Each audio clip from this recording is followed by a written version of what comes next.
Hey guys, Luetin here, and today I'm going to run you through my first thoughts on the Battlefield 4 beta and everything therein. Now there's a lot to cover within that, so I'm going to try and break it down into some of the things that I think most are important or that are just most relevant that I've noticed so far. I think overall, first of all, you've got to mention the destruction. The large scale levolution that we have now with Frostbite 3. It is immense. It has such a profound impact on the game and the way the rounds play out. The fact that the entire map alters midway through, depending on whether or not you trigger it, is such a massive significance now. It has a huge impact on how the game plays out. And not only that, let's not forget that in Siege of Shanghai, which is obviously the beta that we're playing on, when you destroy the building, you get that attack boat, and the attack boat is a very, very powerful tool, but we'll come back to that. But the destruction, right down to the micro destruction of blowing up walls or pieces of scenery or cover that there may be somebody hiding behind, etc. All of that has a massive impact on how the game plays out, how it feels to you as a player. And I think that with Battlefield 4, it just continues to build on what always has been the core aspect with Battlefield, is that feeling of immersion, that feeling of involvement, and just your feel as a soldier in the game. It really puts you into the battlefield.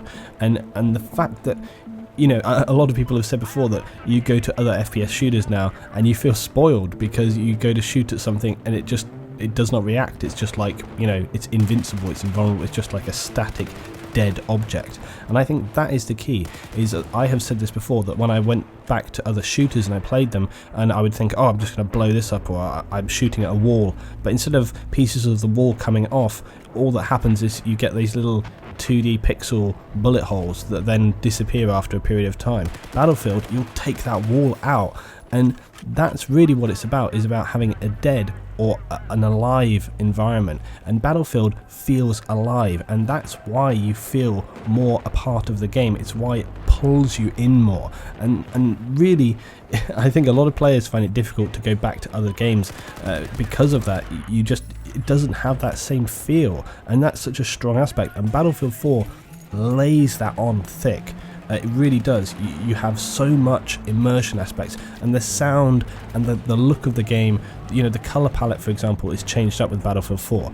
Okay, in Battlefield 3, a lot of the maps had this kind of, not monotone, but they had a muted palette to them with the colour.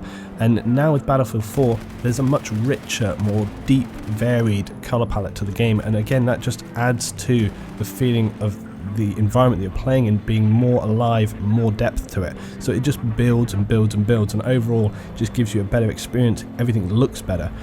Something that I commented about though as well, and obviously a lot of people have noticed, when the building comes down, you have a huge amount of dust particles flying around the map, and that's also very interesting because it does change up how you play the game. If, for example, you're engaging targets at range, all of a sudden you find that you have this barrier of smoke and dust, which makes it much more difficult to find your targets. For example, if you're a sniper on a rooftop, okay, if you're aiming down at targets before the building comes down, you've got a clear line of sight. Once that building is down, you have a fog all around the center of the map, and it makes it very difficult to get those long-range engagements. So again, it has an effect even after the event has happened. It actually changes the battlefield, it changes the way the game has played out, and that could be positive or negative depending on what position you were playing in, or particularly how your team is doing. So now let's talk about the beta itself. Now in the beta we've been given limited options. We have limited weapons, limited equipment. A lot of people are a bit confused about this. Some people were a bit frustrated about this. I heard some frustrations from people. They weren't too happy. You know, they thought they were going to be able to unlock tons and tons of gear. I actually think, for one thing, it makes a lot of sense to do this, and I actually think it's a good thing. The reason being is that when you have these limited options, it means that people are going to start focusing on other things, whereas if they had the ability to unlock everything, people kind of get that gotta catch them all, you know, fever, and they just start they just start hardcore grinding. They'll grind, gotta unlock them, gotta get them all. And I think the fact that they've forced players to not have that option is a really good thing. The reason being, it means that players will focus much more on the other things that are happening in the game, the dynamics, the mechanics of the game, all of those aspects, because that's what DICE actually want to hear about from players. They want to hear about those things. So if they suddenly had just tons and tons of weapons, I'll tell you something else as well for DICE, if they had a load of weapons in there, people would be just spamming them about, oh, this weapon's OP, this weapon's not, it's too weak, or this one does this, it has a funny feature, etc. like that. So again, by limiting it, they've kind of cut that out, the sort of randomness of people just complaining about tons and tons and tons of things. They can keep it much more on the core sort of general environment stuff, which is what they actually want to hear about. But talking about the guns and stuff themselves, another thing to note is that relates to obviously how people are playing the game currently and the kind of things that are happening in the game. Now, something that people have noticed straight away, and the guys that I was playing with, we noticed this towards the end of the first day, was we noticed in the first games that we played early on, we had really constructive gameplay. Towards the end of the day, the rooftops started getting much more campy. And actually in the chat, a lot of people were complaining about this, people going, my effing team is just all rooftop camping. They were getting frustrated because they had nobody on the ground to help them out, which obviously is very annoying. But yeah, but here's the thing, there's a lot of people playing in certain playstyles right now that they wouldn't be able to in the main game, and the reason for that being is there's certain things like, for example, the mortars not being available. If there were mortars available, especially the fact that they're now remote mortars, if those were available, people would be hitting those rooftops and keeping those guys down. They wouldn't be able to be up there for much longer. So there's a lot of other things like that would come into play. With the vehicles, a lot of the tanks around, well, we don't have mines or anything like that so far. So there's a lot of things like that will change up. So the experience that you have right now, you shouldn't take that as the kind of literal experience that you're going to have in the actual game, because the experience that you have in the actual game will be very, very different to how the beta plays out. The beta, you need to look at it from a kind of foundational, bare bones aspect, because that's really what you're getting right here. When the actual game comes out and you have all of those other options available to you, it's going to be a very, very different kettle of fish, as it were. Okay, and just staying on the weapons, there's a couple of small things that I would point out. The IR scopes, okay, the scopes that you get on the airburst, and also for the range finding gadget for the recon class. The IR is so powerful now. It's really, really powerful. You can see anything through anything a mile away. You can pick up heat signatures from so far. They stand out like a sore thumb. You can just see them everywhere. Now, I find this interesting for two reasons. One, I actually kind of like it because I think it is a very useful tool. For example, in armor, you have all of these kind of different scope optics available for you that allow you to kind of see different things, and they're a really powerful tool for a player. People hated them in Battlefield 3 because people thought it was easy mode, and the fact that you could see them now, obviously DICE nerfed the hell out of them, but then just nobody point blank used them. So is there really a place for these things in the game? Do people just accept the fact that when you use these, when they have a certain ability, Now bear in mind that right now we haven't seen them actually on weapons, but if they're as good as they are on these gadgets on actual weapons, then I think people are not going to be too happy. However, if they, for example, are just a fixed scope distance, okay, so they don't have a massive range increase, then that's going to be kind of helpful. But in those kind of dark situations or maps that are darker, people may not be too happy about it. So I think we'll have to wait and see. It's too early to call it right now, but personally, I find it strange that you go from Battlefield 3 where they nerfed them so hard and then bring them back in with Battlefield 4 and they seem so powerful. So I'll be interested to see when the actual game comes out how those, how the lay of the land on those tools there. RPGs. Now, RPGs, people have been a bit curious about this. People have been wondering about the locks.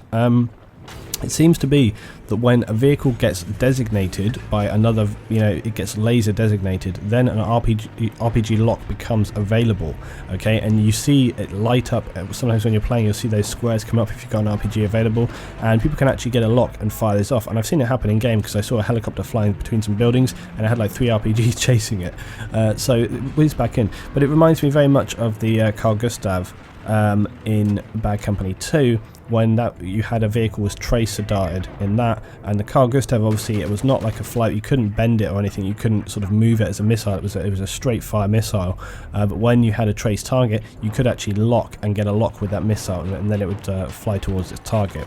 So that's pretty much how it is with those weapons now. Again, some people are going to be not too happy about that. Personally, I don't think it's the biggest deal, but it does lead me nicely onto the whole vehicles. and particularly aircraft. Now the aircraft already, when I've been flying them around, they do have those limited flares now. Okay, so the limited flares is a big deal. It's a bit of a deal breaker. I have found myself really regularly coming up against the fact that I have multiple missiles coming in. I'll use a couple of flares out, I'll burn through the flares, and then I'm starting to get locked again, and they haven't regened, and it's like you're dead. Unless you can get out of line of sight, you're dead in the water. So again, people may not be too happy about that. However, it does seem that, for example, they've changed up, but again, this is only the beta build. We don't know exactly how it's going to lay down, but for example, a tank won't take out a helicopter in one hit. It's going to take you two, and similarly with other weapons as well. For example, the attack helicopter gun, now the main sort of gunner positions, chain gun, it seems considerably weaker than it was previously. Against infantry, etc., it's just as powerful, obviously, but against other vehicles, it does seem that they've toned that back a bit. Specifically, when we've been firing in mid-air combat against other helicopters, normally that would be a very powerful tool against other aircraft, but when we've been actually engaging, I've been getting tons of hits on those things multiple times, and you're not taking them out. So it seems to be considerably weaker. Also, the splash damage for the main battle tank cannon, the splash damage for cannons all around, be it on the helicopter or vehicles, seems to again have been toned down significantly. I have even had difficulty getting a very near hit on infantry with the main battle tank. I've had a guy lie on the ground and I've put a shell right next to him and it hasn't killed him. So the splash damage for the main battle tank seems to have been significantly reduced. Again, I don't know whether that's going to be specific to just the beta, but right now that does seem to be the case. Okay, and just very briefly to mention also about the range calibration for your weapons for infantry. So now you can adjust the range calibration on certain weapons. This is very, very useful, for example, for snipers. When you're firing those long range engagements, once you have got a reading with your rangefinder, you then can just make an adjustment for that range on your weapon, and it means you no longer have to compensate for bullet drop. But again, remember, it's not an exact science, okay, because your target's going to be moving around, it's going to be changing range. So you can set the rough distance, but you're still going to have to estimate for where that distance is, and so it's not like you just get an instant hit and it's like a straight line. Something else I would mention though is that the speed of the bullets seems to have been greatly increased, especially I've noticed this with the recon class and the snipers.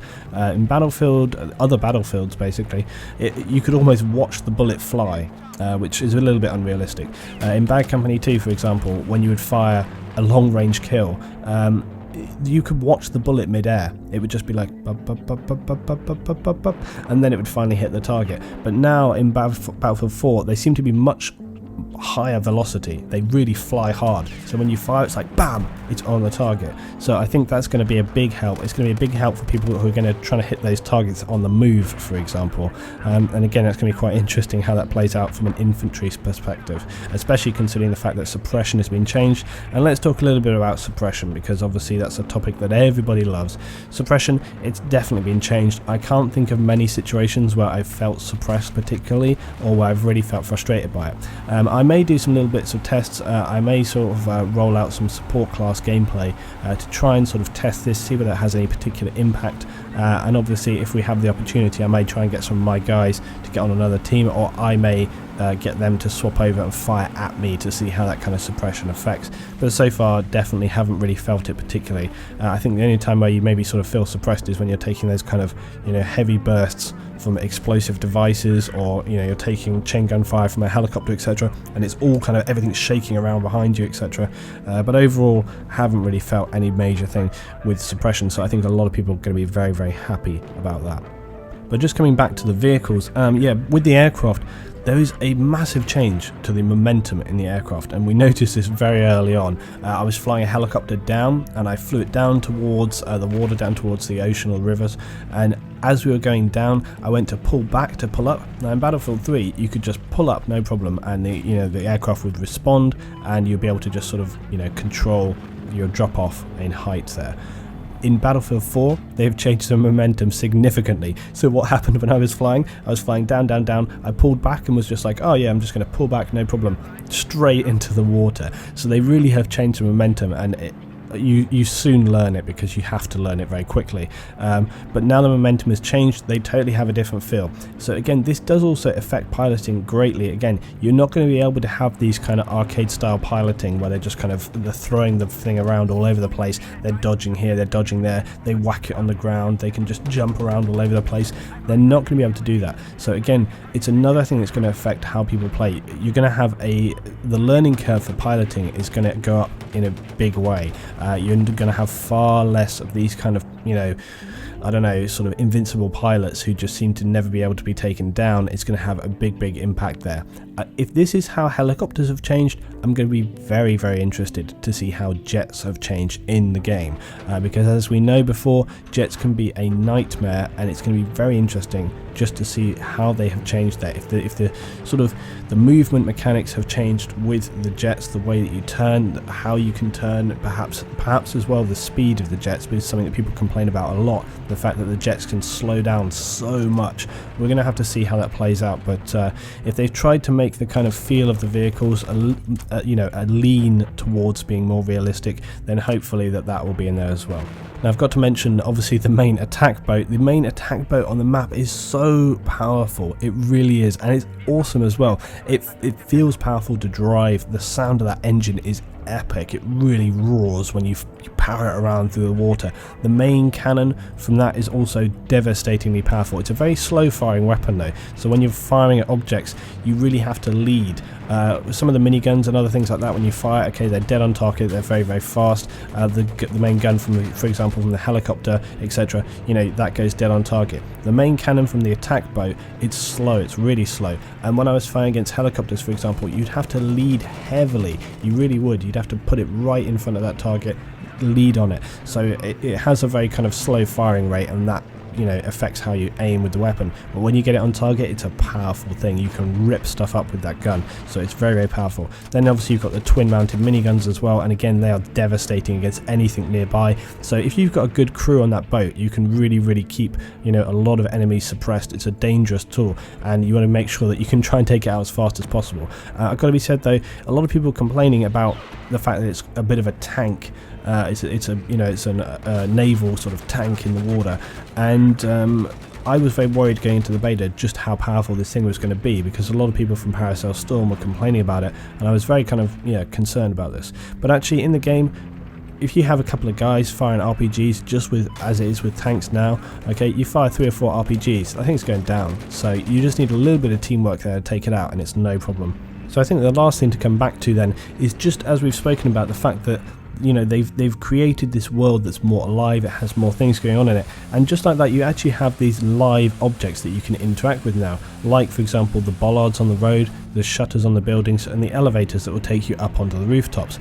And again, all of these things just add those little elements that help you feel sort of more part of the environment. The bollards particularly are very great, and I was very pleased to see that in some of my first games just how great people working as teamwork. I was driving down towards the bollards, and then hey, my gunner jumps out, he quickly operates the bollards, we go on through and we carry on with the game. So it's really fantastic again to have that sort of dynamic there of people sort of interacting, moving around. The shutters similarly, okay, if you're having a problem with enemies on one area, just drop those shutters, and you have a little bit more safety there, it protects you. It's something else that you don't have to worry about, so that's a really great tool. We haven't seen so much of taking out the lights, because we can hit those generators and it puts the areas into darkness. I haven't really seen any of that yet so far, but there are all these other little bits and pieces. It's been interesting to see when the full game releases whether they have any other elements going on there. Okay guys, so I just want to finish up by saying that so far I'm really enjoying the beta. There's so much about it that is amazing, and I feel just drawn into the game so much. I really do. It's so immersive, it just pulls you straight in, and it has a feel to it that I haven't felt with another game before now. So it's a big selling point for me. I'm loving it so far. I think it's going to be an amazing experience when the full game comes out, and having played some of those other maps as well, you can kind of get that impression of just how the overall experience of the game is going to be. And we haven't even even got to any of the DLCs or even so many of the the maps that are going to come out with the game. So it's really, really exciting to see what's going to be coming with the game going forward. And when the full game comes out, the experience that you'll get is going to be very, very different than what you have with the beta. I will say one thing though, on the sort of negative side, I do hear obviously that a lot of people are having some technical problems, people are having frame rate drops, etc. But considering the beta has only been live for pretty much a day or 2 days now, I think you have to take that with a pinch of salt, that sometimes these things are going to happen as it rolls out, and it's just the way it's going to be. I've been quite lucky, fingers crossed I don't have any real problems.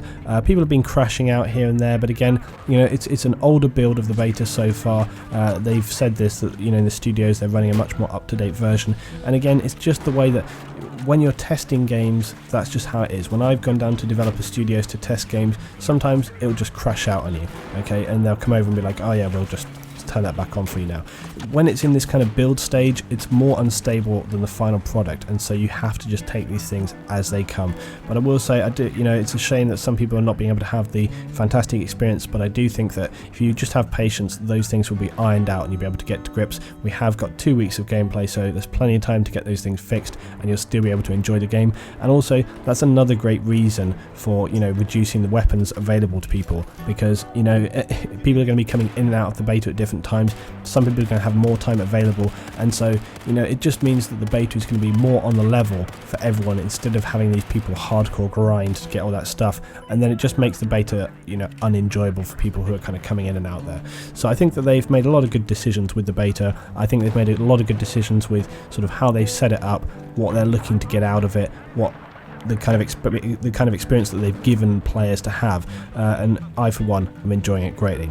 Let me know your thoughts below, guys. How has your beta experience been so far? I will say, I know as well, I've seen that people on the consoles are saying that it's not fantastic, but honestly I think that was fairly predictable. I haven't actually got onto the PlayStation 3 yet myself for the beta, but actually I may set that up just as a comparison. I may do that this week, is to do a little side-by-side comparison for you guys, so you can see the differences as well, in terms of graphical differences as well as just how it plays out.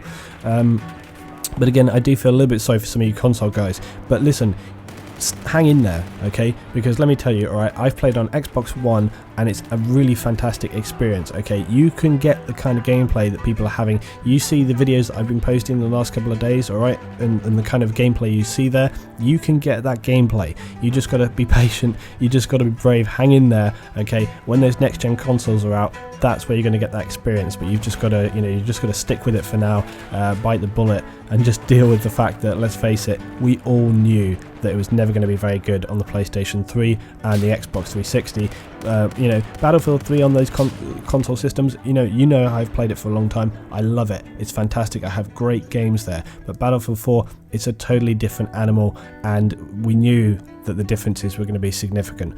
But as I say, hang in there, because you're playing the long game, okay? It's the long game. It's only going to be a few months. You can deal with it, okay? And then people are going to be getting the better experiences that they want, and it's going to be very interesting. That's a whole other topic, though, is the kind of Battlefield experience generationally going forward, and I'm going to talk about that very soon. Anyway, guys, as I say, drop your thoughts below. What's been your experience so far? What are you loving about the game? What problems have you had with the game? Put it all in the comments. I'll get involved and discuss with you guys as always. I'm going to be having more live streams of Battlefield 4 coming up this week, as well as more video breakdowns talking about all different aspects. If there is a specific element of something you want me to talk about in the game, please drop that in the comments as well. I will give you a shout out if I decide to pick up that topic. Thanks for watching, guys, and much more Battlefield 4 content coming up very soon.